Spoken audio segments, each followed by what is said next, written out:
Bonsoir mes chers amis. Alors, voilà, on est reparti pour une nouvelle aventure. Alors, je vais, avertir tout de suite, donc, je ne sais pas s'il y aura vraiment de nouveautés ce soir, pas parce que j'en ai pas préparé, mais parce que j'ai voulu peut-être rester un peu plus proche du texte. C'est rare puisque, mais le texte lui-même est tellement riche et que, véritablement, on a avec la paracha de Vaïshlach tellement de possibilités qui s'ouvrent à nous. Il y a énormément d'épisodes, les uns plus incompréhensibles que les autres. Pour n'en citer que quelques-uns, alors je ne sais pas si on aura évidemment la possibilité de tous les voir en détail, mais plus qu'une étude de texte, ce qu'on essaye évidemment, comme chaque cours que l'on essaye de faire ensemble et de progresser, c'est de faire dégager du texte des enseignements pour nous, pas simplement pour élargir nos connaissances quant à la Torah. Ça, je fais confiance à tout un chacun de pouvoir progresser, Bezrat Hashem, avec des shiurim réguliers. Alors, ce cours se veut plus un approfondissement de certains passages, la compréhension de certains textes et surtout apprendre de nos avot. D'ailleurs, un très bel enseignement nous dit pourquoi Av, c'est père, la valeur numérique c'est 3. Parce que Avot, En et Lachelosha. Parce que des pères, il n'y a eu que 3. Avraham, Yitzhak et Yaakov. Et c'est pour ça que tout ce qu'on pourra apprendre, approfondir à partir des textes concernant ces 3 personnages ne peut évidemment que nous apporter pour nous des enseignements d'une profondeur et surtout pour que l'on puisse profiter quand on a toujours dit Maaseh Avot, Siman Labanim, tout ce qu'ils ont fait, ce sont pour nous des enseignements, des signes, mais comme on dit les simanim, vous savez, dans la Shechita, qu'est-ce que c'est les simanim? C'est les deux, c'est curieux qu'on appelle ça les simanim, c'est les deux conduits, la trachée artère et l'œsophage. Un pour respirer et un pour se nourrir. Donc lorsque je dis Maaseh Avot Siman Labanim, c'est c'est pour nous, tout ce qu'ils ont fait, c'est une nourriture et c'est aussi pour nous permettre de respirer, c'est-à-dire de vivre. Si on est là, c'est grâce à tous les efforts qu'ils ont fournis et c'est pour ça que lorsqu'on va être confronté à l'attitude de Réhouven, le fils aîné de Yaakov, et on va évidemment s'attarder un petit peu sur cet épisode, c'est vrai qu'on a vu déjà les années précédentes, mais jamais comment on va essayer de le faire ce soir. Je rappelle le contexte, Réhouven s'est permis en quelque sorte de mélanger la couche de son père et on va essayer de comprendre les tenants et aboutissants de ce passage qui est lu, et c'est l'un des rares, sinon le seul d'ailleurs, je crois, qui est lu avec 2 termes différents, comme si on voulait nous dire, attention, il y a ce qui est écrit, mais il y a aussi ce que l'on peut apprendre, c'est-à-dire pas ce qui est écrit. Et si on fait attention, Vaishkav, on dit que Réhouven a couché avec Bilha. Évidemment, la Gemara viendra tout de suite à sa rescousse en disant celui qui dit que Reuven a fauté et Noël a toré, évidemment qu'il se trompe. Alors pourquoi l'avoir écrit? Donc voilà un petit peu, pas le programme, mais pour essayer de comprendre encore une fois qu'est-ce que nous on a comme enseignement. Il y a bien évidemment un autre épisode et pas des moindres, c'est le viol de Dina. Donc un épisode qui, véritablement, chaque fois qu'on est confronté à ce texte, on a les cheveux qui se hérissent puisqu'on ne comprend pas comment on a pu permettre une telle chose alors que c'est la seule fille de Yaakov Avinu, la seule représentante de la jante féminine, et elle subit véritablement un sort des plus détestables, les plus horribles qui puissent être pour une jeune fille. Rappelons simplement, comme le Midrash va le faire, et je sais que ça va certainement choquer les dames qui nous écoutent et qui nous écouteront, c'est qu'elle est âgée de 8 ans. Oui, alors comment on l'a laissée sortir toute seule, etc. Alors, ça, c'est des questions qu'on verra évidemment plus tard. Lorsque on va commencer par le début, puisque, comme on l'a souvent dit, le premier mot, le titre de la paracha, contient son essence, Vaishlach, il a envoyé.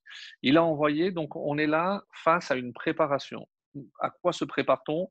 Après plus de 20 ans de séparation, Yaakov, qui avait dû fuir, rappelons que les intentions de Esav le concernant, c'était de le mettre à mort parce qu'il l'avait trahi en quelque sorte, usurpé et son droit d'aînesse et les bénédictions de son père. Et lorsque la mère a eu vent des intentions de son fils, même qu'il n'avait pensé que dans son cœur, comme dit la Torah, encore une preuve supplémentaire s'il en fallait, que Rivka était une grande prophétesse, pardon, et qu'elle avait tout de suite compris les intentions de son fils. C'est pour cette raison que, prétextant, d'ailleurs un vrai prétexte, hein, que Yaakov ne pouvait rester, qu'il fallait qu'il pense à se marier, va obtenir enfin une bénédiction de son père aussi pour aller chez son oncle Lavan, le frère de Rivka, pour essayer de trouver une épouse. Et c'est là où, évidemment, il va rencontrer sa femme.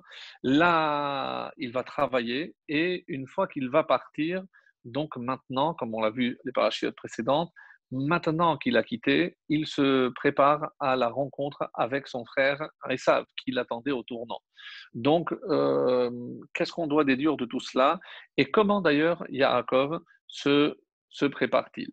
Alors, je vous laisse évidemment le soin de regarder ce que Rachid nous dit, comment il se prépare, qu'est-ce que les Malachim ont envoyé, mais il y a malgré tout des choses assez intéressantes et surtout surprenantes. Surprenantes dans le sens où un verset va commencer notre réflexion de ce soir parce qu'on ne comprend pas l'attitude de Yaakov. En effet, qu'est-ce que Yaakov fait? Il envoie des messagers, des anges eux-mêmes.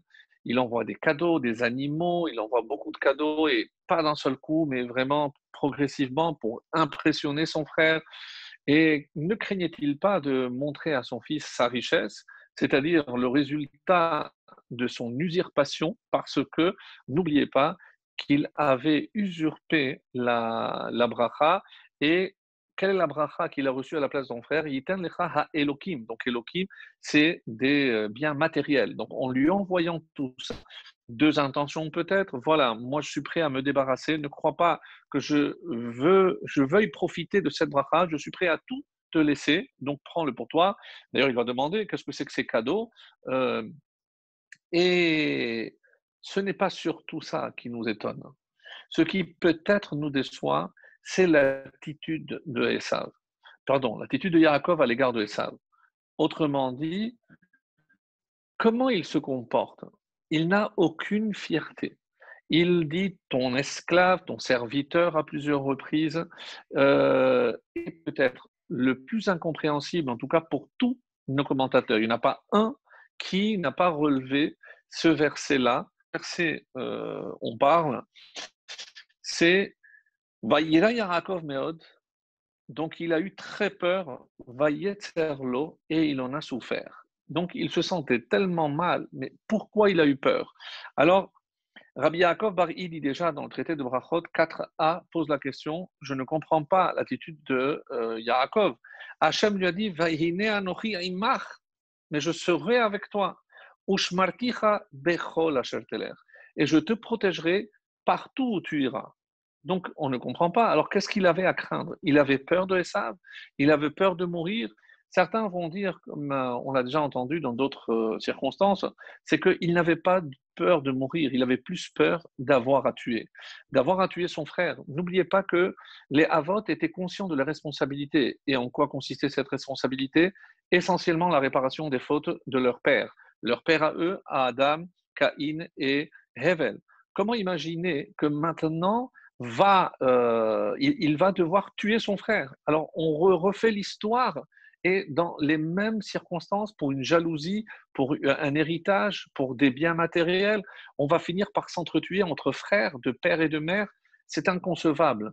Donc, et c'est une belle explication, dire que Yaakov craint cette réaction parce que c'est jamais parce qu'il a mis en cause, certainement pas, la confiance qu'il avait en Hachem. Et c'est pour ça que beaucoup de commentateurs vont prendre la défense de Yaakov, n'allez surtout pas imaginer qu'il y a un problème ici de Emouna ou de Bitachon, de foi, de confiance en Dieu, certainement pas.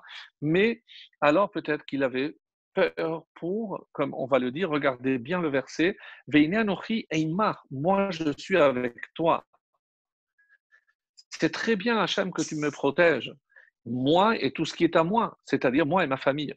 Mais de quoi Yaakov a peur? Et là, c'est une réponse formidable. Qu'est-ce que Yaakov craignait? Il ne craignait ni pour lui, ni pour ses enfants. Il craignait pour ses descendants. Il avait compris qu'avec Esav, l'histoire n'allait pas se terminer avec une happy end. On allait s'embrasser, on allait s'enlacer, on allait faire le chemin ensemble. Non, hélas. Il avait parfaitement compris que leur route allait se séparer.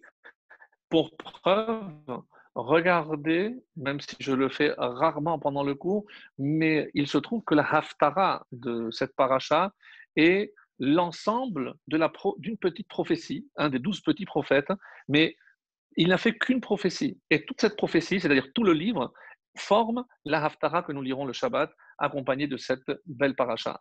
Qui prophète? C'est le prophète Ovadia. Ovadia, donc, qui, d'après la tradition, rappelons-le, était aussi un converti. Oui, un converti. Et qu'est-ce qu'il va prophétiser? La fin et la chute de Esav. C'est curieux, alors que lui-même est un converti, c'est-à-dire un descendant de Esav.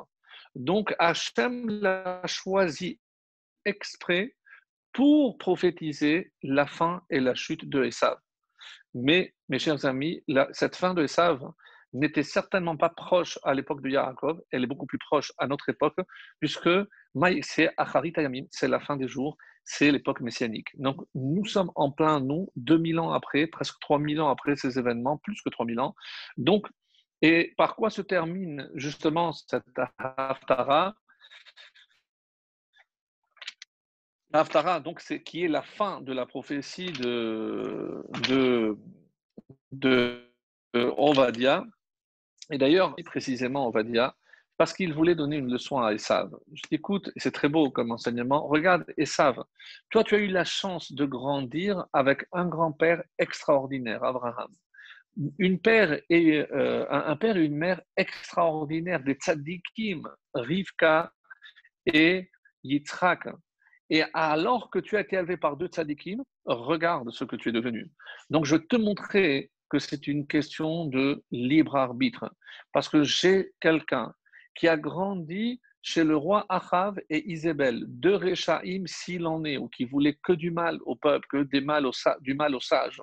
Et il a grandi avec ces Réchaïm et il a trouvé la force de se convertir et d'être un tzaddik. Donc, Ovadia qui va se mettre en péril pour sauver, encore une fois, des justes. Et le dernier verset qui est repris, ce verset donc dans la Tfila, Ve'alu Moshiim Behar Tzion. Et donc les sauveurs monteront sur le mont Sion lorsque tout Israël viendra parce que on Mikdash, l'Ishpot et Har Esav pour juger le mont de Esav, Ve'aita l'Hashem Amelucha, et seulement alors à Hachem appartiendra la royauté. Dieu, le nom de Dieu ne sera complet que lorsque cet événement qui est prophétisé ici par Ovadia, c'est-à-dire les temps messianiques. N'oubliez pas qu'un des descendants de Esav, donc qui n'est autre que Amalek, fait en sorte que le trône, puisque le mot Kes, et donc il manque qui c'est, et Kalkes Ka. Ka, c'est Yutke, donc le nom de Dieu est incomplet et le trône de Dieu est incomplet à cause de Amalek. Donc, et comment il va prophétiser ça d'une façon extrêmement belle avec ce verset qui veut tout dire. Ve'aya bet Yaakov esh. Et alors, Ve'haya. Et ce sera, donc on parle évidemment du futur, notre présent, ce qu'on espère. Ve'aya bet Yaakov esh. Et la maison de Yaakov sera du feu. Bet Yosef lehava. Et la maison de Yosef sera une flamme, ou peut-être même une étincelle. Au vet Esav les cache. Et la maison de Esav sera comme la paille. Alors avec le feu et l'étincelle, on peut imaginer ce que ça va donner. Vedaleku bahem va'achalum. Et tout va disparaître. Velo yihye sarid levet Esav. Il ne restera pas un seul survivant à Esav qui Hachem d'Iber, parce que c'est Hachem qui l'a dit. Alors après, les Chachamim, ça sera une autre fois. Quand est-ce s'il l'a dit, apparemment c'est ce que Dieu aurait dit. Et donc il faut faire le lien avec, mais ça on ne va pas le faire, avec une des prophéties de Bilham, où il est question aussi de la fin de Esav, notamment celle de Amalek. Rappelons-le, Réchit, il y a deux seuls peuples qui ont été appelés Réchit. Dans la Kedusha, Bereshit, c'est pour Réchit c'est Israël, et Réchit Amim, Réchit Goyim, Amalek, donc la nation qui est appelée aussi Réchit, c'est Amalek, dans l'impureté et dans la pureté, Zeleumadze Atsa Elohim, donc pour créer cet équilibre dans le monde. Alors, je reviens à ma question. Donc, qu'est-ce que Yaakov craignait? Et on va voir qu'il craignait pour ses descendants. Donc, toute la préoccupation de nos patriarches, ce n'est certainement pas ce qu'il, pour eux, représente un présent, parce qu'ils sont conscients que chaque étape dans leur existence est un siman, comme on l'a déjà expliqué dans notre introduction, pour les descendants, pour les générations à venir. Et donc, ils craignaient que de peur que peut-être les descendants n'allaient pas avoir justement droit à cette protection, cette surprotection divine. Alors lisons par exemple avec Rashi, qui cite un texte dans Michelet, on n'est pas encore arrivé, c'est le chapitre 28, verset 14. Ashrei Adam mefachet tamid. Apparemment, c'est une bonne chose.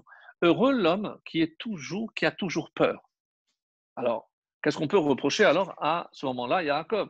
Si c'est bien d'avoir peur, alors évidemment, et quelle est la réponse? Shema igrom achet. On ne doit jamais être sûr. Avoir peur de quoi? Avoir peur de fauter.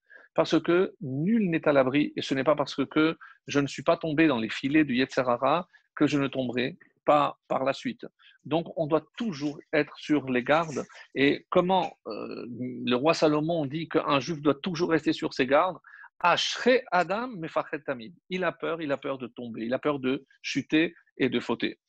Et c'est pour ça qu'on va voir par exemple Rashi qui explique Michelet mefachet tamid doeg meonesh. Donc il doit toujours se préoccuper de la sanction.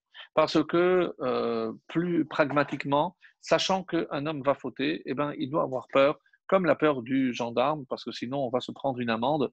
Quelque part, donc, même si la première crainte, c'est uniquement par rapport au onesh, par rapport au châtiment, eh ben, c'est déjà très bien. Ashrei. Donc, heureux l'homme qui a ce minimum de crainte par rapport à Dieu.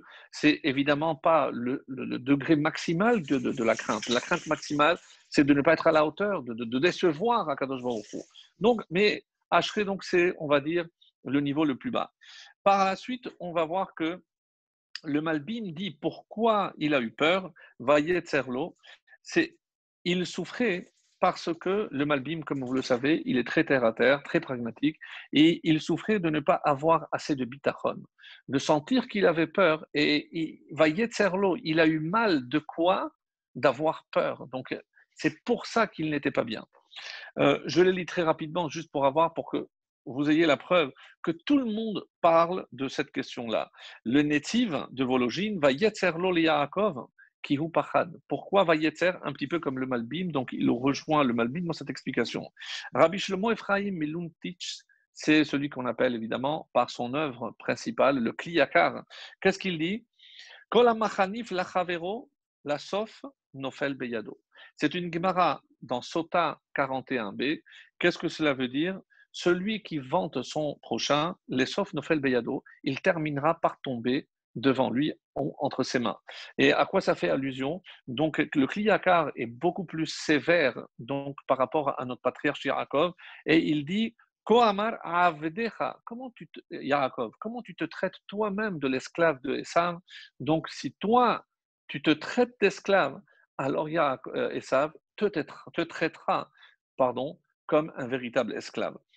Rambam dira de quoi il avait peur si Hachem lui avait déjà prophétisé, parce que peut-être Hachem, il peut changer. Si les circonstances changent, est-ce qu'on peut imaginer qu'une névoa pour le bien puisse se changer en mal? Alors il dit, Hachem ne change jamais concernant une névoa qui concerne les autres. Par contre, si une névoa concerne une personne en particulier, alors oui, Shema Garam Achet, si entre-temps il a fauté, et bien même si Dieu a promis quelque chose, et ben Hachem peut parfaitement changer.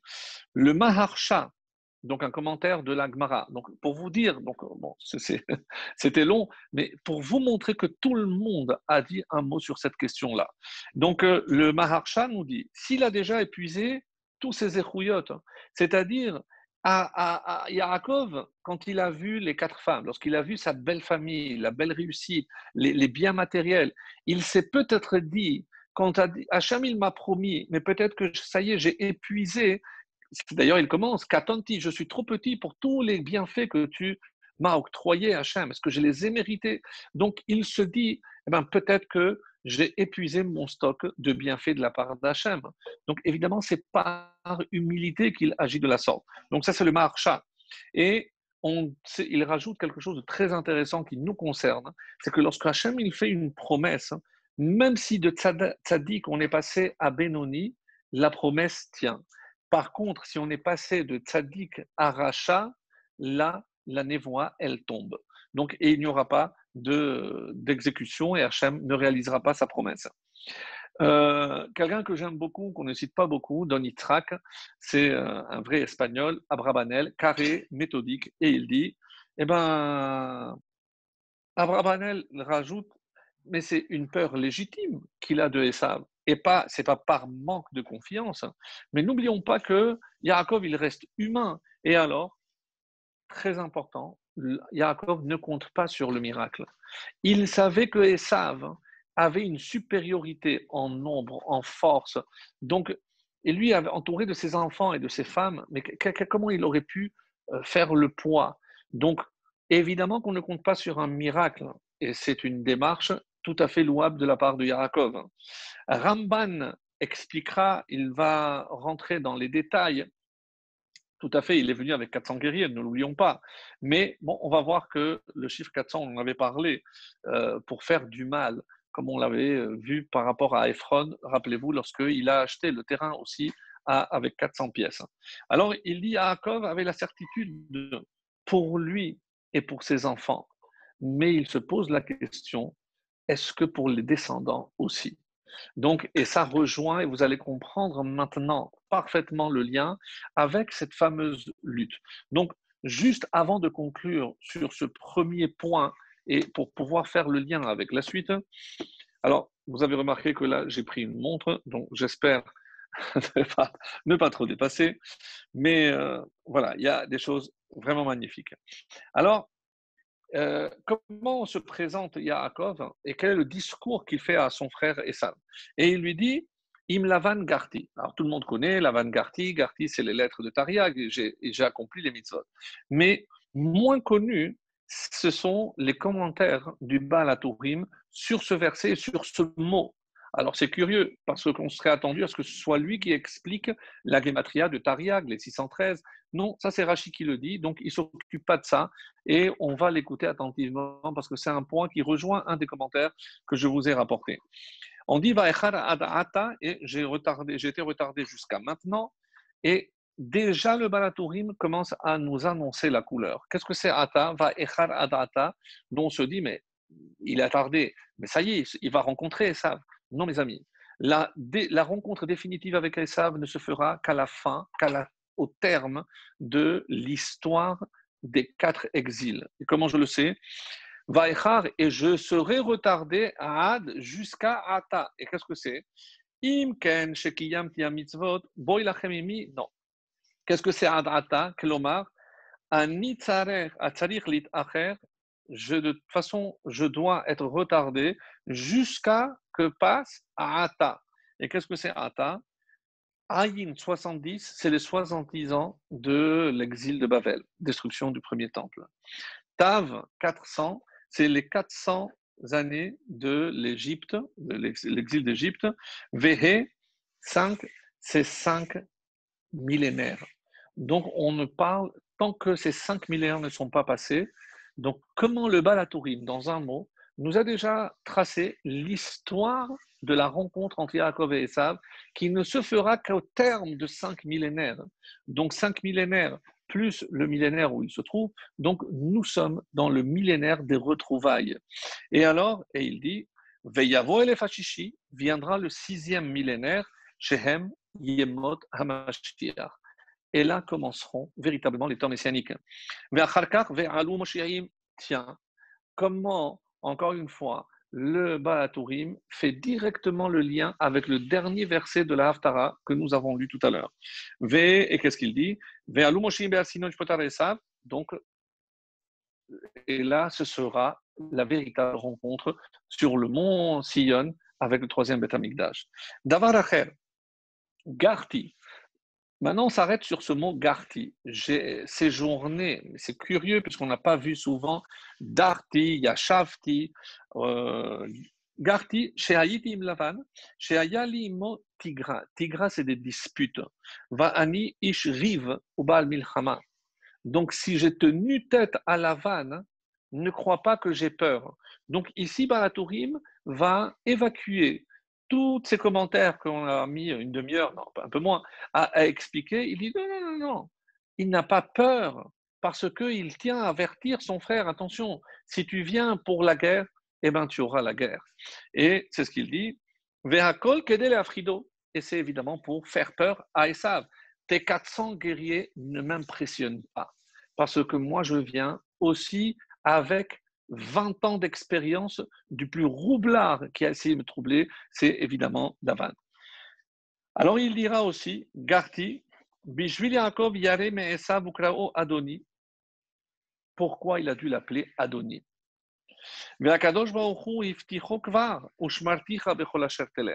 En quelque sorte, notre question initiale, le Balatourim vient maintenant seulement poser cette question.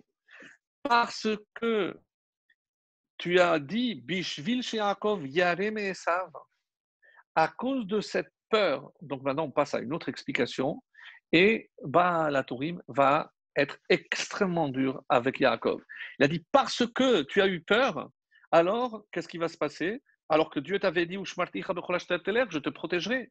Garam Levanav, Shenaasu Gerim, un jeu de mots avec Garti et Gerim. Gerim, parce qu'ils seront étrangers, ou Ben Haumot. Donc, et où? Chez qui? Essentiellement chez Esav. De qui ils vont souffrir le plus tes enfants? Toi, tu pensais, tu avais peur pour tes descendants. Eh bien, cette peur va se traduire par, malheureusement, tout ce que Esav, et plutôt les descendants de Esav, feront subir à tes descendants. Et la liste, malheureusement, est longue. N'oublions pas qu'il est déjà au courant des croisades, sans savoir tout ce qui allait se passer avec les pogroms, évidemment la Shoah et l'Inquisition, etc., etc. Alors, donc par rapport à Balatourim, il est très très dur et il va être encore plus dur lorsqu'on regarde le dernier Balatourim de la paracha. Donc on a pris pratiquement le premier, on prend le dernier. On ne peut pas en faire plus, mais sachez que le Balatourim, par exemple, expliquera dans cette paracha le nombre de cadeaux qu'il va envoyer, 550 au total, alors lui les a comptés, et qui correspondront aux 550 korbanot que l'on offrira, les sacrifices que l'on offrira pendant toute l'existence du temple. Donc, comme si les corbanotes dans le temple vont venir en quelque sorte rectifier, réparer ces cadeaux qu'il n'aurait pas dû faire à son frère. Bon, ça c'est la chita, on va dire l'attitude de Balatourim qui est très très dure de notre patriarche. Et le dernier Balatourim, lorsque la paracha se termine sur tous les chefs d'armée de Esav, ainsi que les rois. Monekan Shmona Melachim. Combien de rois il y aura? 8 ans. Ve'achad Asar Alufim et 11 chefs. C'est curieux parce que tout vient après quelque chose de connu. Donc nous, on connaît le 7, alors que là, on est 8. Comme si le fait d'avoir retardé notre Mashiach est lié au fait que ça va durer 8, va y avoir 8 rois. Ve'achad Asar Alufim, alors que normalement c'est 10, c'est 11, c'est au-delà. Donc c'est le seul qui va dépasser toutes les limites, c'est Esav. Et ça nous fait penser, rappeler, vous, lorsque il a vu l'ange de Esav monter sur cette fameuse échelle, il n'a pas vu redescendre. Donc, c'est peut-être cette notion que c'est jusqu'à la fin des temps. Ochnegdan est par opposition à Amdoube Israël, Achad Asar Shoftim, et il y a eu aussi en Israël 11 prophètes, Mi-Yehoshua ad Shemuel, je compte depuis Yehoshua jusqu'à Shemuel, le premier qui va nommer un roi, Ushmonem Elachim ad Yoram, et j'irai contre toi, c'est-à-dire pour opposer à tous ces chefs de Esav, il y aura évidemment une contrepartie chez Israël. Donc, ça, c'était pour avoir une vision globale du Baal HaTurim concernant cette attitude. Il reproche énormément cette attitude de soumission à Esav. Il n'avait nullement besoin de se soumettre, mais si certainement Yaakov Avinu n'a pas besoin d'avocat, mais on a envie de rajouter, c'est qu'il n'a agi que pour le bien de ses descendants. Alors ce serait quand même le comble d'imaginer que cette attitude protectrice à l'égard de ses descendants va finalement se retourner pour aboutir à exactement le contraire de ce qu'il escomptait, c'est-à-dire une protection pour ses descendants. Voilà un petit peu donc ce qu'on aurait pu dire sur ce passage. Alors maintenant, on va arriver donc à ce fameux passage. Donc on est à la veille de la rencontre avec Esav. Et là, il y a un épisode extrêmement curieux. Bien évidemment que cet épisode est très très connu. On l'a nous-mêmes déjà analysé les années précédentes. Jamais donc sur le cadre des cours que l'on donne depuis un an. Et pour être complet, donc je vais apporter encore une fois quelques éléments qu'on n'a pas eu l'occasion de voir les années précédentes, à savoir qu'est-ce qu'on attendait de l'attitude et qui est cet ange. Alors, sachez que généralement, on parle ici de l'ange de Esav. L'ange de Esav. Mais le texte, dans un premier temps, nous dit Vaïvater Yaakov Levado. Il est resté tout seul. Donc, le fait qu'il soit resté tout seul, c'est assez curieux parce que, de deux choses l'une, s'il est resté seul, comment je dis juste après, Vaïe avec Ish Imo. Qu'est-ce qui s'est passé? Il a fait passer toute sa famille de l'autre côté de la rivière. Il revient, comme Rachid le précisera, pour des parim, peut-être une connexion, bien entendu, avec Hanouka, puisque cette paracha annonce bientôt la fête de Hanouka. Encore une fois, une projection pour ses descendants. Donc le fait qu'il soit retourné parce qu'il avait compris qu'il y avait une importance cruciale à ces parim, ces fioles-là. Peut-être que c'était simplement des petits biberons, peu importe, comme certains vont dire, pour montrer l'attachement d'un tzaddik à tous ses biens, parce qu'ils ont été acquis de manière honnête et loyale, c'est l'explication classique, mais on va dépasser ces explications et on va arriver à peut-être ce qui devrait nous étonner le plus dans tout cet épisode.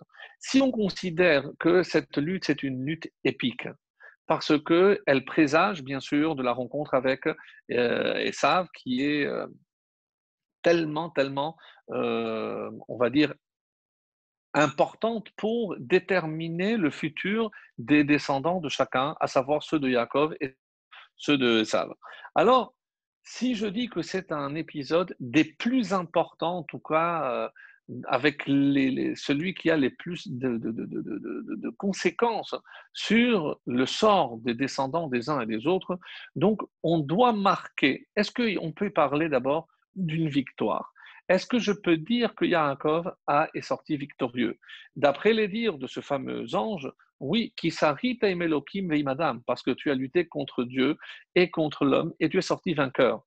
Mais il est sorti vainqueur, mais boiteux.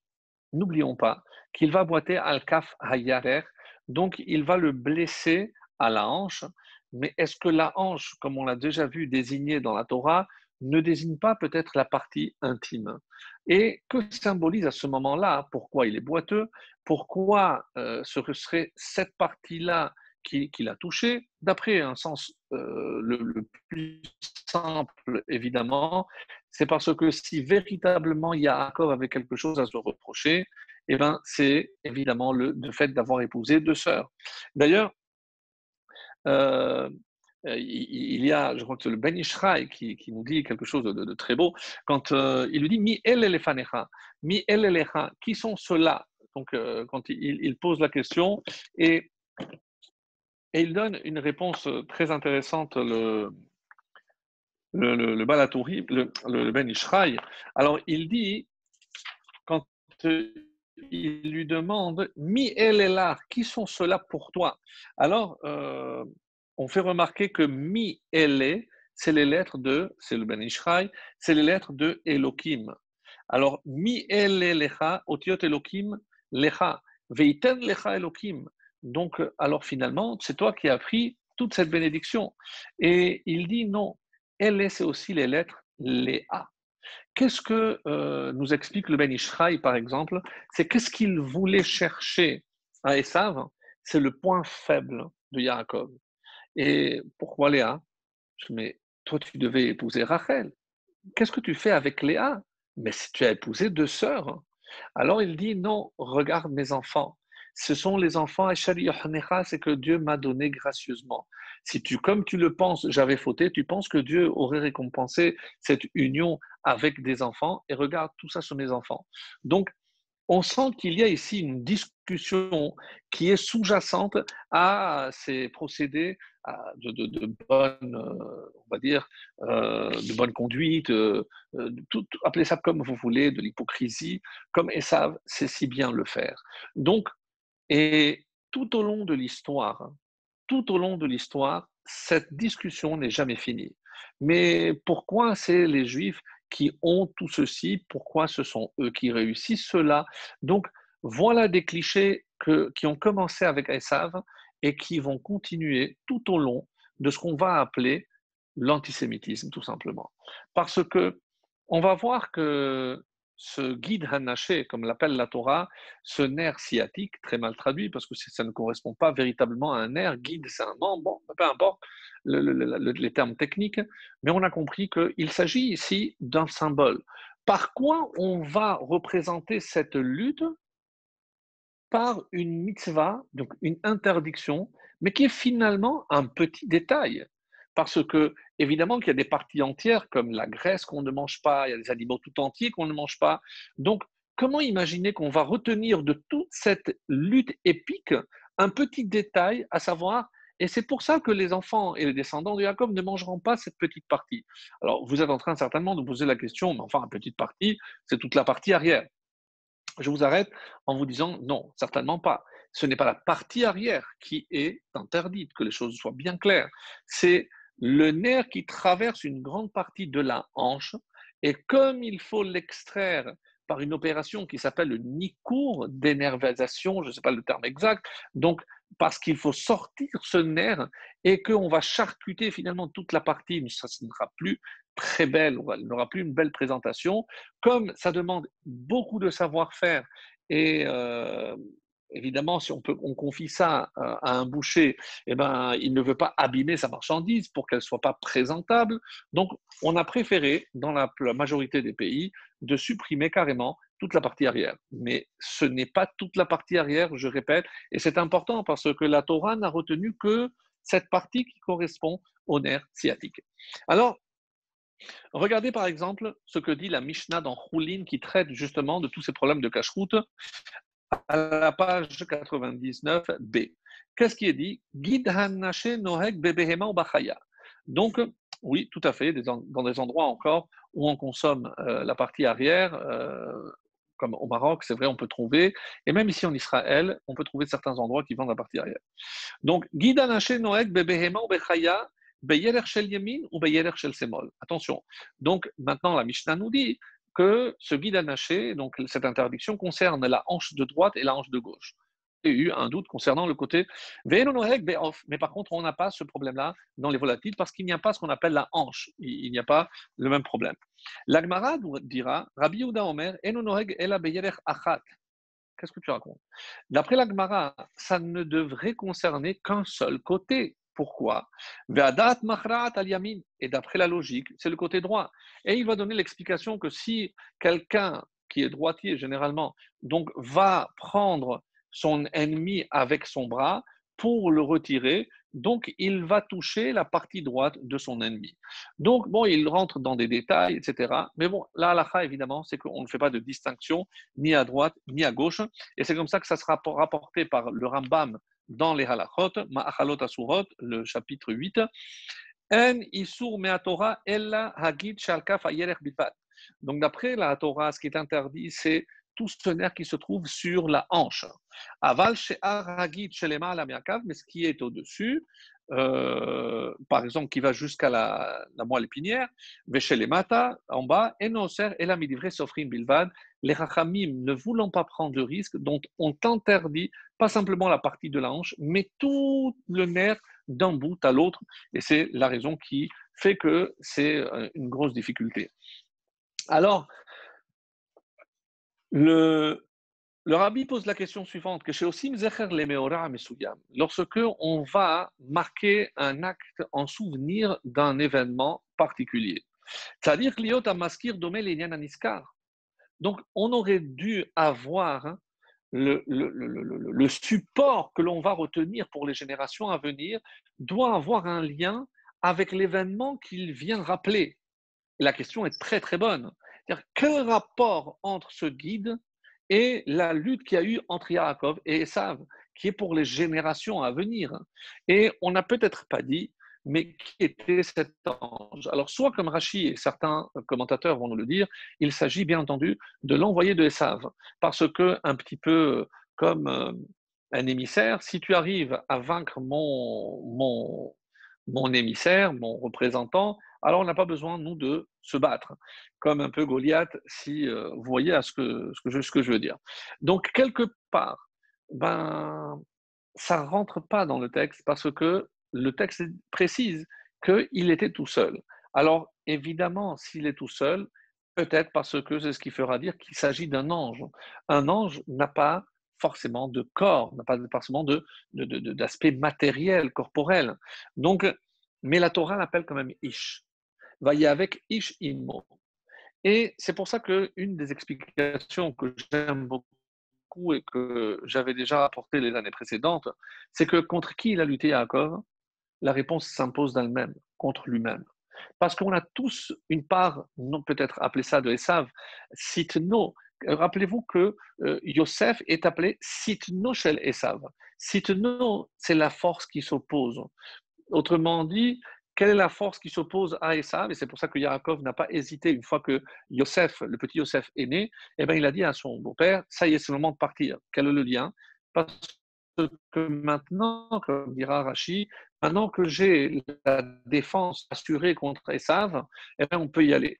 Eh bien, il devra travailler encore 6 ans, ce qui fait que au moment de la rencontre, d'après les textes, Yosef est âgé de 6 ans. Et quelle est l'attitude de Yosef? Rappelez-vous, vous regarderez de près dans le texte, alors qu'on met les femmes et les enfants, lorsqu'on arrive à Rachel, c'est Yosef qui évente sa mère. À 6 ans, il s'oppose, il tient tête à ce grand guerrier qui se présente à Esav avec 400. Il n'est pas du tout impressionné, notre cher Yosef, et du haut de ses 6 ans, il ose braver. Et ce qui est encore plus étonnant, c'est l'attitude de Esav qui a tout de suite compris que cet enfant était spécial.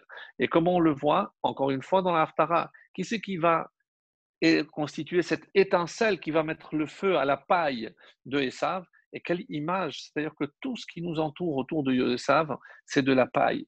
Tout ce que Esav a monté pendant des millénaires, que ce soit la culture, que ce soit la religion, ça va fondre, ça va brûler comme de la paille, parce que c'est vide. Mais si nous, on vient avec le feu évidemment de la Torah, parce que n'oubliez pas que Yosef, et c'est le Mashiach ben Yosef, il y aura un roi de Yosef avant, donc de Rachel, Shaoul qui est de Binyamin aussi, donc de Rachel, et ensuite seulement il y aura le roi David. C'est comme si Yosef prépare toujours le chemin pour David. C'est ce qu'on appelle dans la littérature Mashiach ben Yosef et Mashiach ben David. Donc ici, donc la question du rabbi est excellente. Comment je peux voir un lien entre donc cette lutte, que ce soit avec nous-mêmes pour comprendre qu'est-ce que Hachem attend de nous? Comment ne pas se laisser bercer par toute cette illusion qui est comme des feux de paille, là c'est le cas de le dire, proposés par Esav dans le monde, où il a fallu peut-être ce qui nous arrive aujourd'hui pour que l'on prenne conscience que tout était vide et que si on a une vision un peu plus profonde des événements, ben on se rendrait compte que on s'est laissé berner. En tout cas, peut-être pas nous, Baruch Hashem, mais que l'humanité s'est laissée berner par ce tour de prestidigitation de Esav avec tout ce qu'il a à proposer, mais qui finalement n'est que du vide. Alors, et c'est pour ça que le Sefer Achinour, qui est une des réponses les plus connues concernant ce fameux guide Hanaché, nous propose une réponse assez étonnante, mais extrêmement belle, et qui est retenue, encore une fois. Donc, le rabbi lui-même ne propose pas une réponse, mais on va voir qu'à la fin, il va, oui, quand même dire quelque chose, comme il a l'habitude de le faire, avec beaucoup de finesse. Donc, il faut trouver un lien entre la mitzvah, ici en l'occurrence l'interdiction de consommer le guide, et la lutte entre Yaakov et Esav. De quoi il s'agit? D'abord, il faut le comprendre, parce que, et pour le comprendre, on voit la fin. Quelle est l'issue de cette lutte? C'est là où on a reçu notre nom, le nom de Israël. Israël, Yachar Kel, donc celui qui, à partir de maintenant, va marcher droit avec Hachem. Donc, comme le Rav Dessler expliquera aussi, pourquoi droit? Parce que on était jusqu'à présent avec Abraham dans l'extrême du chesed. Et qu'est-ce qui se passe que le chesed en extrême, eh ben, pour continuer à aider des pauvres, je pourrais jusqu'à aller voler les riches. Mais c'est pour aider, c'est pour le chesed. Donc, il y a forcément une limite. Lorsque il y a la rigueur, eh ben, la rigueur peut aussi tomber dans les excès. Et on a vu de quoi est capable la rigueur en excès chez Ishmaël lorsqu'il veut imposer par la force et par l'épée sa façon de voir dans le monde. Donc, et où marche Israël, Yaakov? Au milieu. Et quel est l'avantage quand je suis au milieu? Que j'ai une marge de manœuvre. Comme quand vous êtes sur l'autoroute, si vous êtes à gauche et vous déviez, vous prenez évidemment la barrière de protection. Si vous prenez le terre-plein ou le précipice, qu'à Dieu ne plaise. Mais si vous êtes au milieu, eh ben, vous avez une marge de manœuvre. Yaakov, Israël, c'est ce qu'il veut nous dire. Et c'est très réconfortant pour nous de savoir que si nous, on est issus de Yaakov, c'est pour nous laisser une marge de manœuvre. On peut de temps en temps se tromper, aller un peu trop à droite, un peu trop à gauche, mais vous savez, aujourd'hui, il y a des voitures qui ont la correction intégrée, donc ils ne vous laisseront pas vous dévier ni à droite ni à gauche. Alors, regardez maintenant, écoutez l'explication du Sefer Achinour. Je rappelle, le Sefer Achinour est un livre qui a répertorié les 613 commandements avec quelques commentaires sur les différentes mitzvot. Alors il dit, Mishorche mitzvah zog, c'est quoi cette mitzvah du guide Hanaché? Shetihye remez l'Israël. C'est surtout pour qu'il y ait une allusion. Donc c'est un siman. Donc je dois voir ici évidemment un indice et pas forcément l'essentiel même de la mitzvah. C'est bien les mots parce que c'est des mots en or. Et il dit, c'est une allusion pour Israël en sachant pertinemment qu'ils auront à se soumettre et à souffrir des mains de Esav et de tous les peuples qui asserviront Israël pendant leurs différents exils. Chez Yubetuchim, et ils doivent garder la certitude que jamais ils ne disparaîtront. On parle de nous. Jamais ils ne disparaîtront. Quel rapport? Les fiches automal parce que cet ange qui n'était autre que l'émissaire, l'ange de Esav, le seul objectif pour ouvrir et laisser la voie libre à Esav, c'était d'éradiquer, faire disparaître Yaakov et ses descendants. Et pourquoi il a touché, ne pouvant plus le vaincre, le vaincre définitivement, il a touché le Yerer. C'est quoi le Yerer? La hanche, on a dit. Chez Semel, qu'est-ce que le symbole? Nous, on a parlé évidemment de la Brit Mila, mais il dit aussi Semel, les Yotz et Yerecho. Comment on parle des descendants de quelqu'un? C'est ceux qui sortent de la hanche. Donc, il a voulu porter atteinte aux descendants. Zera Yaakov, c'est les descendants, la descendance, la semence de Yaakov. Vechem Zera Esav Metzaer le Zera Yaakov. Et c'est comme ça qu'on va voir que la descendance de Esav va faire du mal à la descendance de Esav, de Yaakov. Ulvasov, Tiye Yeshua Mehem Kemo Shematzinu Beavinu. Mais attention, il n'y a pas besoin d'aller jusqu'à Ovadia pour lire et nous rassurer de ce qui va se passer à la fin. Pourquoi? Qu'est-ce qui s'est passé avec Yaakov Avinu lorsque lorsque le soleil a brillé pour lui, l'Irfuato, ça l'a guéri. Dès que le soleil jaillira, eh ben, ce sera le symbole de la guérison pour Israël. Et alors, Hashemesh Yizrahlanu Hashemesh El Mashiach. De quel soleil on parle, de quelle lumière on parle? De la lumière du Mashiach. Ve'yirpa'enu mitza'arenu. Et c'est cette époque-là, cette période qui va venir, penser avec A toutes nos blessures. Ve'yigalenu amen b'mihera b'yamenu. C'est l'explication magnifique du Sefer HaChinuch en précisant que voilà un peu la connexion. Pourquoi le guide Hanaché est comme le Zohar, si je ne m'abuse, c'est le Zohar qui a dit que d'où vient ce mot Hanaché. euh, Oui, c'est le Zohar, je ne me suis pas trompé, dans la parasha de Vaishra. Lamanikra guide Hanaché, le Zohar qui pose la question pourquoi on appelle ça guide Hanaché. Chez Hu Menaché, qu'est-ce que c'est Menaché? Mashkiach, qui fait oublier. Bene Adam Me'avodat Bor'an. Un Zohar à prendre en considération. Pourquoi on a donné ce nom? Parce que dans les générations à venir, on va oublier. Et je ne sais pas si vous vous rappelez cette petite anecdote. On avait dit qu'au moment où on a voulu sortir d'Égypte, donc on avait déjà reçu le guide Anaché, l'interdiction, donc déjà on respectait. Et qu'est-ce qu'on faisait donc avec ce nerf qu'on retirait pour ne pas le manger? On le donnait aux chiens. Lorsque le moment de sortir d'Égypte est arrivé, donc les chiens sont venus, écoutez, nous, la vérité, depuis qu'on est avec vous, au moins on a assuré notre pitance, on a de quoi se nourrir.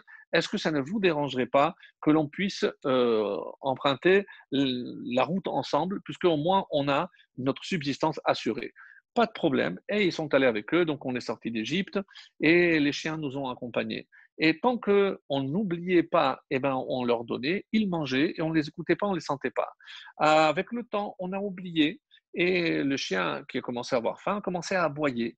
Et avec ces aboiements, eh ben, on s'est rappelé que c'est vrai, on avait quasiment oublié qu'il fallait leur donner et ne pas consommer. Mais on s'est habitué aussi aux aboiements. Et alors, qu'est-ce qu'il a fallu que le chien fasse? Pardon, eh ben, tout simplement qu'il morde. Et pourquoi il nous mord? Parce qu'on a oublié. On a oublié précisément le guide Hannaché. Comment s'appelle cette parabole? C'est l'antisémitisme. Pourquoi on nous mord? Parce qu'on a oublié. Et ça rentre parfaitement dans ce Zohar, écoutez bien les mots, chez Bene Adam, mais Avodat Bor'am. On a oublié pourquoi on est le peuple élu, pourquoi Hachem nous a choisis, pourquoi on est des dignes héritiers d'Abraham, Isaac et Yaakov, pour se comporter comme les autres, pour oublier notre identité. Et on reviendra sur cette notion extraordinaire d'identité, parce qu'on sait que l'identité passe par le nom.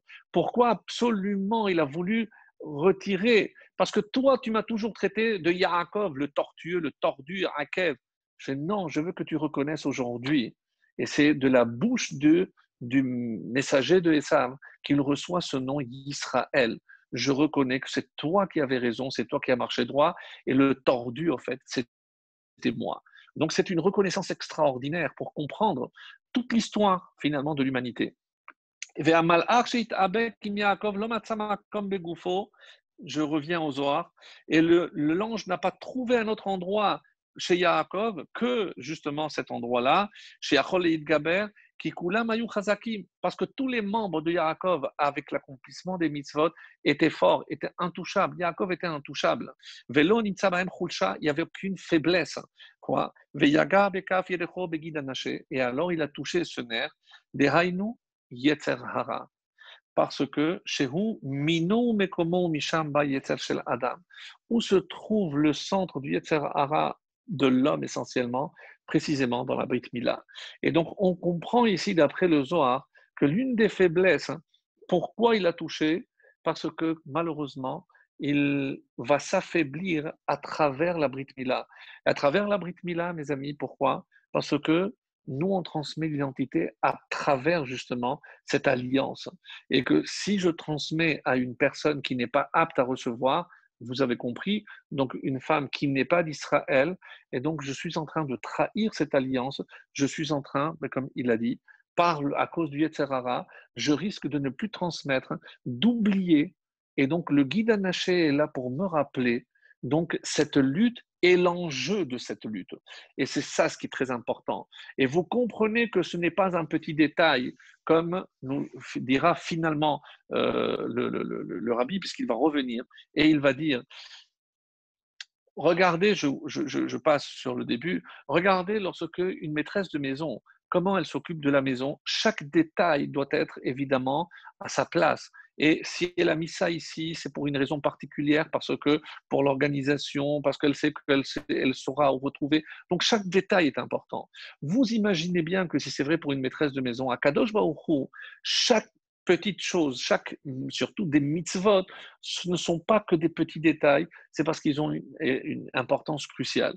Et c'est pour ça qu'il dit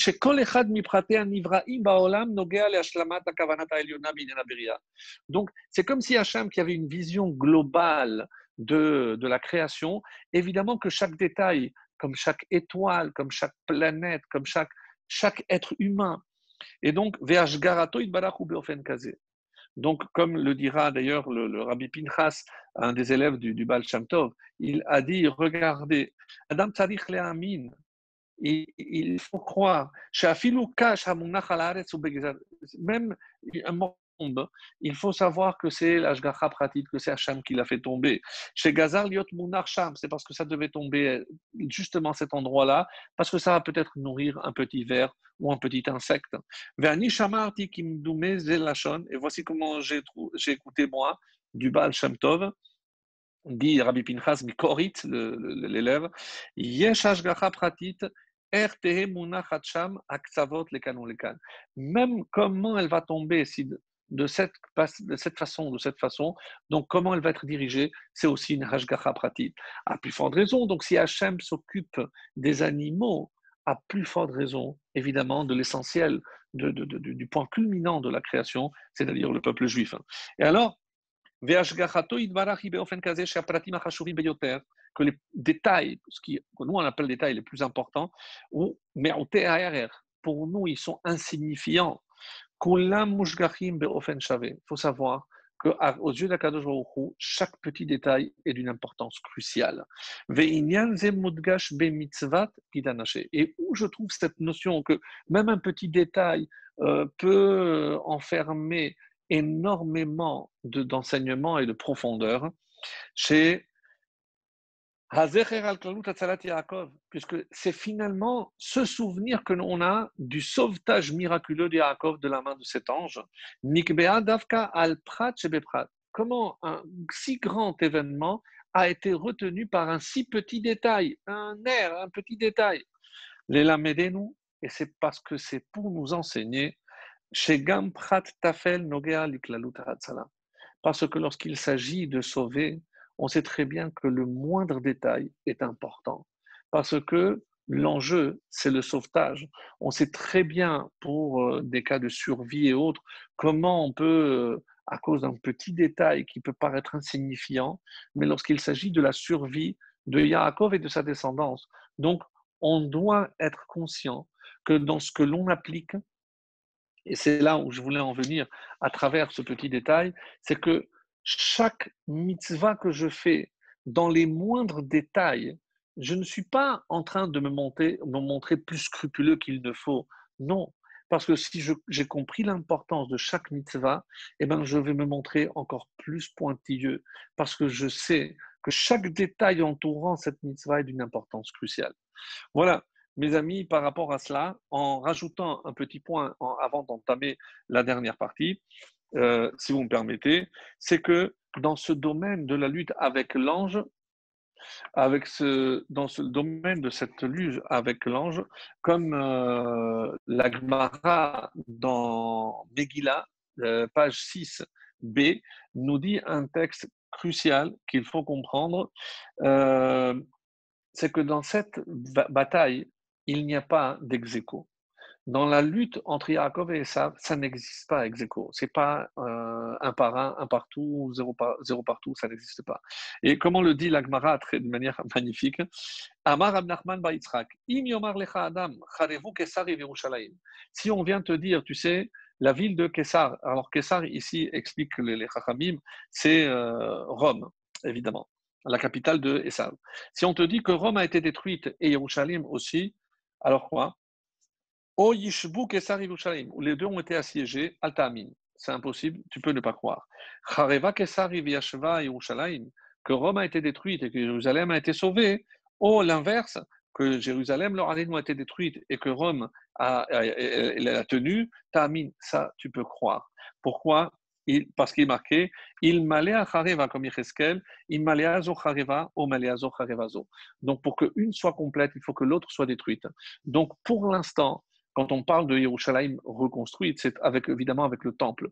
Donc tant que maintenant le temple n'est pas construit, on peut imaginer que Esav continue à se pavaner, pas pour longtemps, espérons-le. Et qu'est-ce qu'on apprend pour conclure donc sur ce chapitre-là?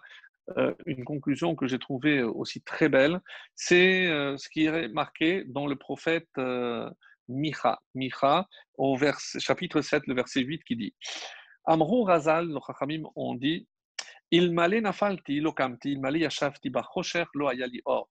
Parce qu'il y a ce fameux pasouk dans Tehillim, donc sur Sha'aret Tshuva, qui dit, euh, comme ça c'est marqué dans Micha, Al tismechi oyavtili. Donc c'est un texte qu'on lit dans la Havdalah pour ceux qui le reconnaissent. Ne te réjouis pas à mon sujet, oyavtili, ô mon ennemi, qui nafalti kamti. Parce que si je suis tombé, kamti, je me relève, qui est chef bachosher, et quand je suis assise dans l'obscurité, dans les ténèbres, Hachem orli, c'est Hachem qui est la lumière pour moi. Donc, qu'est-ce qu'on apprend de là? C'est que des fois, il faut tomber pour se relever. Et l'enseignement de Yaakov, c'est que tout ce qui nous arrive, tout ce qui nous arrive, c'est pour trouver la force de nous élever. Qui n'a falti kamti. Comment il est en train de lire? Pourquoi j'ai pu me relever? Qui n'a falti? Parce que je suis tombé. Parce que je suis dans les ténèbres, alors j'apprécie la lumière. Donc, toute cette période d'obscurité, puisqu'on a dit qu'à la fin des temps, c'est comme lorsque le soleil se lève. Donc, toute la période de l'exil, c'est l'obscurité. Donc, c'est de cette obscurité que je dois trouver la force de me relever. Et c'est tout le inyan, tout le thème ici de la sauvegarde et du salut de Yaakov. Et ce que Yaakov est venu nous enseigner, c'est qu'on ne doit pas avoir peur de tomber. Et c'est comme ça qu'on a vu, par exemple, lorsque David et Bathsheba, par exemple, c'est un exemple que j'aime beaucoup, mais on n'a pas beaucoup parlé, mais c'est exceptionnel. On sait que pour David et Bathsheba, rappelez-vous que c'est Yirmiyahu, un Navi, qui a écrit le livre des Mélachim. Et quand le Anshe Kemetz la Gedola, donc on clôturait le Tanakh, eh ben, on aurait pu imaginer, on va le dire à voix basse, qu'ils auraient omis le passage où David apparemment a fauté avec Bathsheba en envoyant Uri sur le front, etc. Pourquoi ne pas simplement l'omettre? Pourquoi le cacher? On aurait pu. La Torah, on ne touche pas, Chas Shalom. Mais le Nar, puisque c'est Jérémie, c'est un homme qui l'a écrit et on le sait, on aurait pu imaginer qu'il aurait pu l'omettre. Non, parce que c'est précisément pour nous enseigner la force de retomber et de se relever. Et de qui vient David? De Yehuda, qui lui aussi est tombé et qui a eu la force de se relever. Voilà pour ce passage, et j'entame 10 petites minutes seulement. Le dernier point, parce que j'avais promis de le faire, c'est l'épisode de Dina. Alors, ce serait un peu plus long parce que je dois choisir entre deux chapitres, soit celui de Réhouven, soit celui de Dina. Alors, comme vous ne pouvez pas parler, donc vous ne pouvez pas choisir lequel, lequel vous voulez, je ne pourrai pas, hélas, faire tous les deux, ou alors peut-être très rapidement, mais après, c'est dommage de les bâcler. Mais bon, qu'est-ce qui s'est passé avec Réhouven? Avec Réhouven, comme vous le savez, on dit il a été avec Bilha. Bien entendu que jamais de la vie on peut imaginer que Réhouven, il a été avec Bilha. Et pour la simple et bonne raison que, rappelez-vous, que dans le texte, d'abord, très curieusement, donc j'ai dit déjà qu'il y avait deux façons de le lire avec deux termimes différents, mais il y a aussi une coupure. Vaishma Israël, il y a une coupure, et après, et les enfants de Yaakov étaient au nombre de 12. Alors, une coupure que on ne comprend pas très bien dans le texte. Pourquoi à ce moment-là? Alors, Il y a un enseignement extraordinaire qui dit que Mitato Shel Yaakov Shlema, la couche de Yaakov était parfaite. Alors, plusieurs explications, c'est que Yaakov n'a jamais eu de perte séminale de toute sa vie, donc que tous ses enfants étaient parfaits. Et là, on arrive à une attitude de Réhouven qui est répréhensible. Parce que comment imaginer qu'il s'est mêlé de ce que son père était en train de faire, qu'à d'une plaise, une chose pareille. Donc, de là, les Chachamim vont dire que le fait que le texte approuve qu'ils étaient au nombre de 12, c'est que Jacob a pardonné à Réhouven et qu'il fait partie des enfants. Il ne l'a pas évidemment banni ou autre. Donc, il fait partie intégrante des enfants et des 12 tribus. Alors, euh, écoutez avec moi ce texte. Mitato shel Yaakov avinu shlema. C'est comme ça que c'est rapporté dans le Sifri. Ve'al banav ne'emar shelo haya bahem psolet. Parmi les enfants, il n'y avait aucun déchet. Ils étaient tous parfaits. Quoi, avec tout ce qui s'est passé, pas de problème. Ya'akadosh baruch hu yiched shemo alav she'en yotze mimenu psolet. Hachem avait fait la promesse que de Yaakov, il n'y aurait aucun enfant. Pourquoi? Par exemple, comme de Abraham, il y a eu Ishmaël, ou de Yitzhak, il y a eu Esav.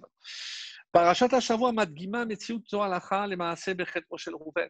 Et on aurait pu se dire, oui, mais regardez Réhouven, comment il a agi, comme il l'a fait, donc c'est répréhensible. Donc on voit bien que finalement, oui, il y a eu une faute, évidemment que non. Et c'est pour ça que le texte nous dit que celui qui dit que Kola Omer, que Chata et Noël Toré, bien sûr qu'il n'a pas fauté. Alors, apparemment, ça contredit ce que le texte dit, puisqu'on dit clairement qu'il a fauté. Alors, le Ramban dit Vaishma Israël. Pourquoi on dit ici Vaishma Israël? Et il dit, regardez bien, Israël, c'est pas marqué Yaakov. C'est-à-dire que Israël, c'est la dimension prophétique. Il a vu dans cet acte et il a su que Réhouven était bien intentionné.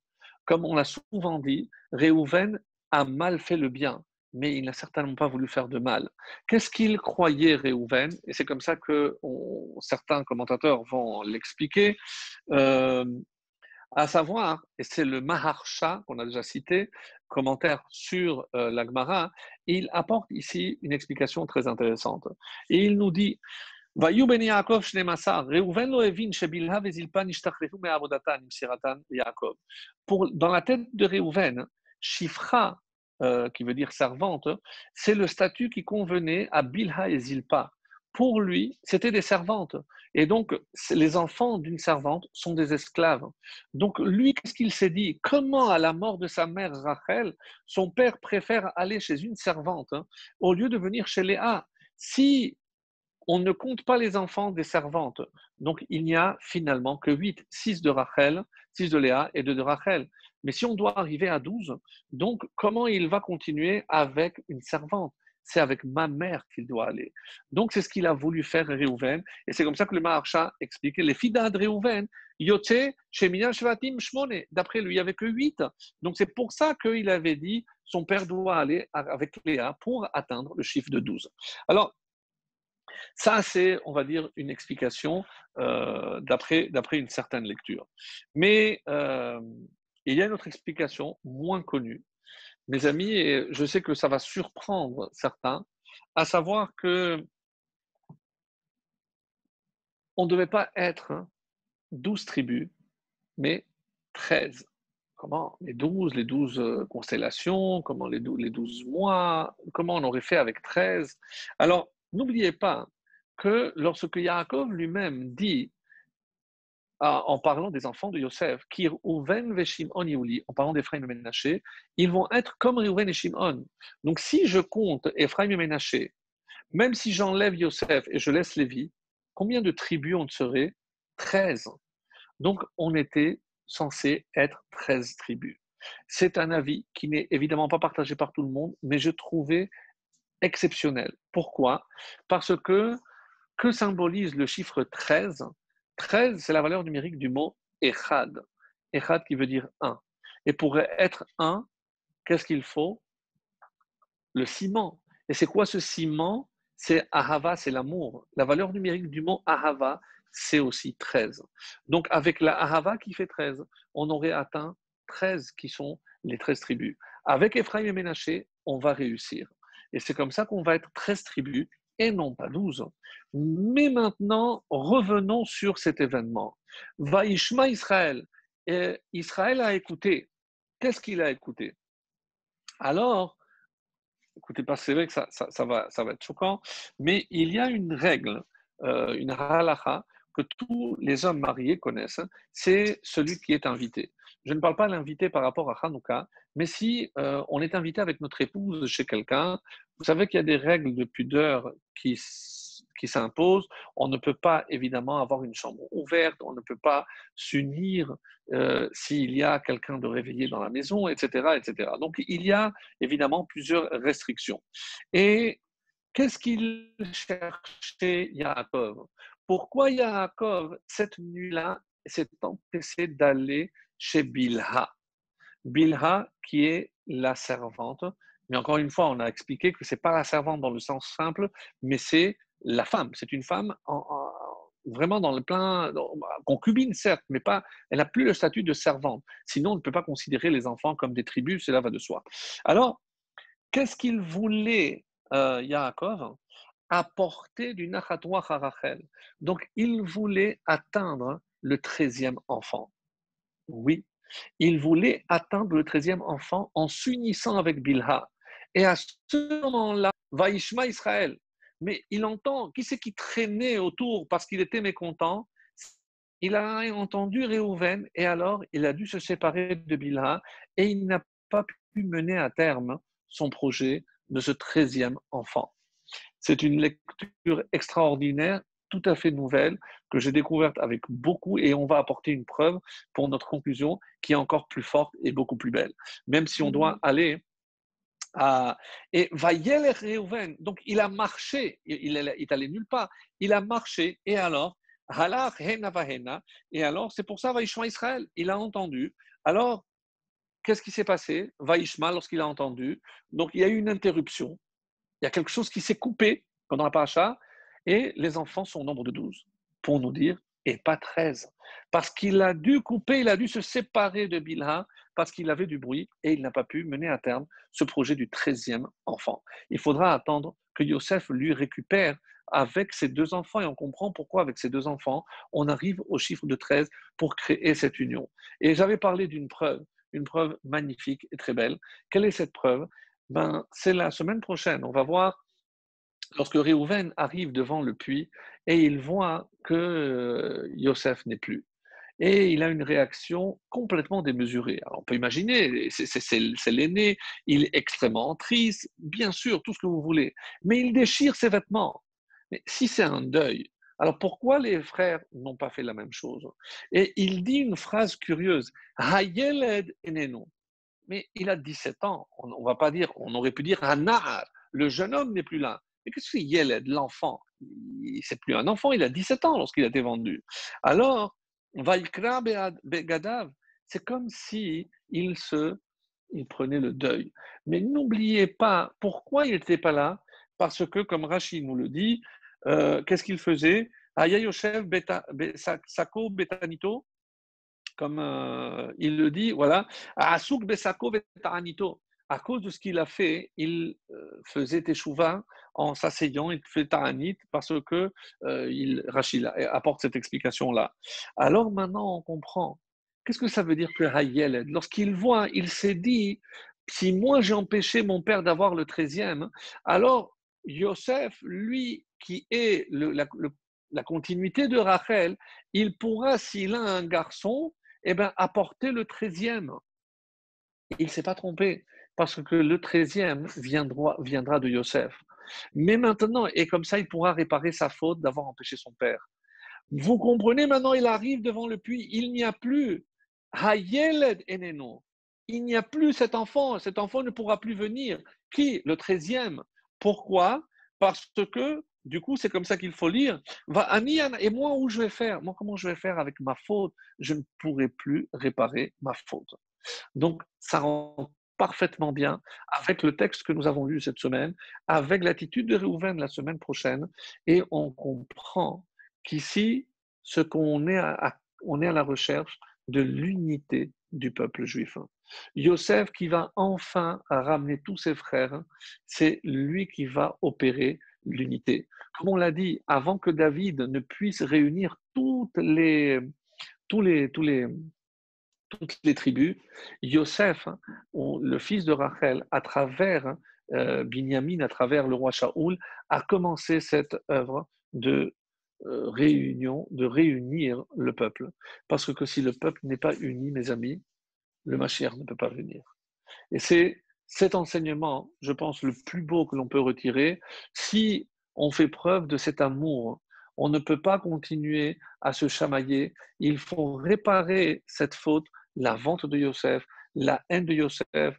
Comment on peut assister à tout ça et dire qu'il n'y a pas d'obsolète? Ils ont œuvré certainement pour la bonne cause. Mais la bonne cause, c'est cette tolérance, cet amour dont on doit faire preuve pour que pointe à l'horizon très très prochainement la lueur, la lumière du Mashiach Mimera B'Yameinu. Amen.